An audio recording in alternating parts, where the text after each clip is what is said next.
क्या तुम भी फीवर आने पर पीसीएम खा के सो जाते हो? ये जानने की कोशिश नहीं करते कि फीवर आ क्यों रहा है? तो इस वीडियो के बाद तुम्हें इतना समझ आ जाएगा कि तुम्हें फीवर आने का रीज़न क्या है। तो नॉर्मल जो बॉडी टेम्परेचर होता है वो 36.5 डिग्री सेल्सियस से लेकर 37.5 डिग्री सेल्सियस तक होता है।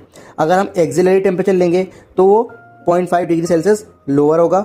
अगर रेक्टल टेम्परेचर लेंगे तो 0.5 डिग्री सेल्सियस हायर होगा ओरल टेम्परेचर से। अब हम बात करते हैं टाइप्स ऑफ फीवर की। तो सबसे पहले सस्टेन फीवर की बात करते हैं। तो इसमें क्या होता है, टेम्परेचर जो होगा वो हमेशा एलिवेटेड रहेगा और जो फ्लक्चुएशन होगा टेम्परेचर में वो 1 डिग्री सेल्सियस से कम ही होगा हमेशा, और वो कभी भी बेस लाइन को टच नहीं करेगा। मतलब बंदे को लगातार बुखार रहेगा और उसका जो फ्लक्चुएशन होगा वो 1 डिग्री सेल्सियस से भी कम होगा। तो ये नॉर्मली हमें देखने को मिलता है टाइफाइड में और लोगान निमोनिया में। अब हम बात करते हैं रेमिटेंट फीवर की। तो इसमें भी बंदे को हमेशा बुखार रहेगा, पर उसमें जो फ्लक्चुएशन होगा वो मोर देन 1 डिग्री सेल्सियस का होगा और ये कभी भी बेस लाइन को टच नहीं करेगा। तो ये हमें देखने को मिलता है इन्फेक्शंस में, जैसे कि इन्फेक्टिव एंडोकार्डाइटिस में।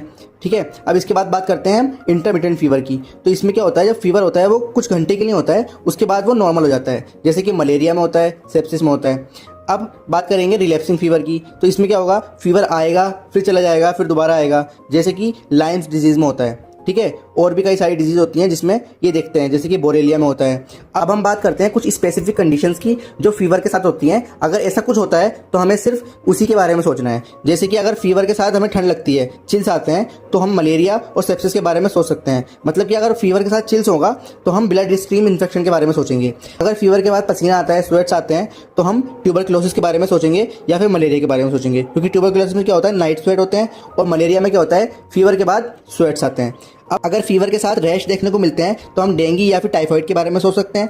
अगर फीवर के साथ हेडेक मिलेगा तो हम डेंगू या फिर मेनिंजाइटिस के बारे में सोच सकते हैं।